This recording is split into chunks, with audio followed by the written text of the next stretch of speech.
Madam President, in November 2014, the President of the United States issued a series of executive orders effectively granting amnesty to millions of people who are currently in the United States unlawfully, outside of what are laws passed by Congress and signed into law by the President of the United States allows for. In other words, under Article 1, Section 8, we as a Congress are given power to establish a uniform system of laws governing immigration and naturalization. If our laws allow someone to come in, they may come in. If they don't, then those people need to make sure that they go about getting into the country legally and lawfully. If and when the President of the United States, or anyone else for that matter, thinks these laws are inadequate, there is a way to change them. The way to change them is to go back to the Congress of the United States, go back to the lawmaking body, go back to that entity recognized in Article 1, Section 1 of the Constitution, the very first substantive line that says all legislative powers herein granted shall be vested in a Congress, which shall consist of a Senate and a House of Representatives. Unfortunately, the President of the United States chose not to change the law that way. Unfortunately, the President of the United States, contradicting his own prior statements, chose to take executive action to legalize millions of people currently in the United States illegally. This ultimately is an issue that ought to be of concern to every one of us. It's an issue that is neither Republican nor Democratic. It's neither liberal nor conservative. It is simply an American issue. It is simply an issue that flows from the rule of law, flows from the notion that ours is a system that runs under the rule of law and not under the rule of individuals. Now, there is a means by which we as a Congress can resist the encroachments of an overreaching chief executive. It is the same means identified by James Madison in the Federalist Papers, and that means involves the use of the power of the purse. Congress, of course, funds the operations of the federal government. The President of the United States cannot do that all on his own. And so, should we choose to do so, as Congress has chosen to do on so many other occasions, when we see something within the government that, whether implemented legally at the outset or not, when we see something that we don't like, we can choose not to fund that thing. We have, over the last few weeks, tried to do precisely that in response to this executive action.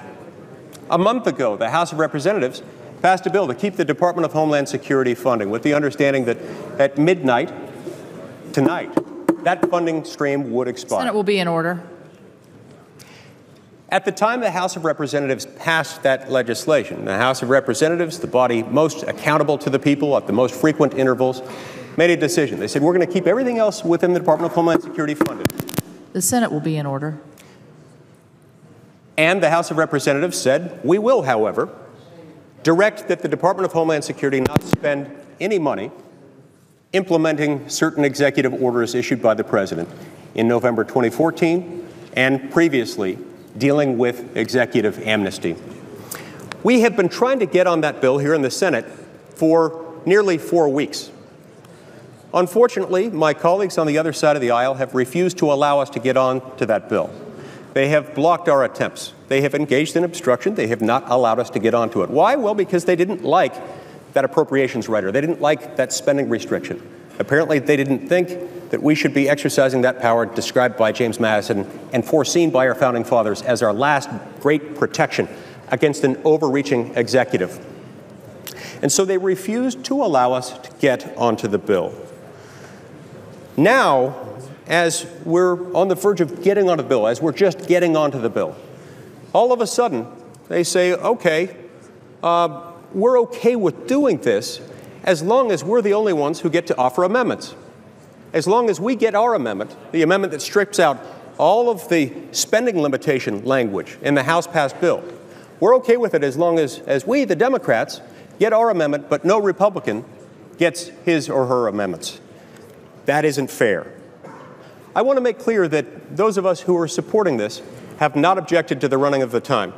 Those of us who are supporting this have not objected to anyone else getting amendments. Those of us who are supporting this simply want a vote. We want a vote on something that's even narrower than what was sent over from the House of Representatives. In a moment, I'll be calling up my amendment, number 265, and I'll be asking this body to consider it, to vote on it.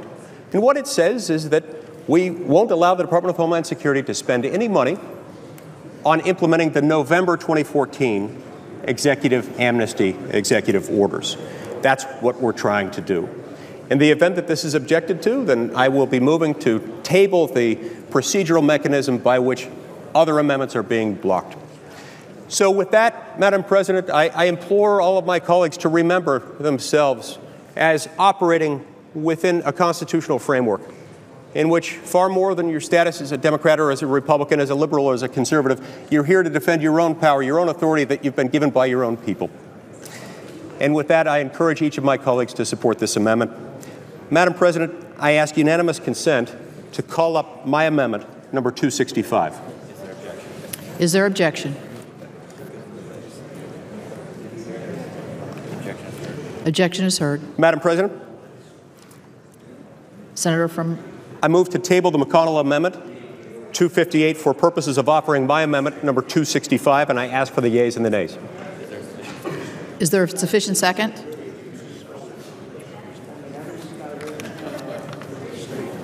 There appears to be. Clerk will call the roll.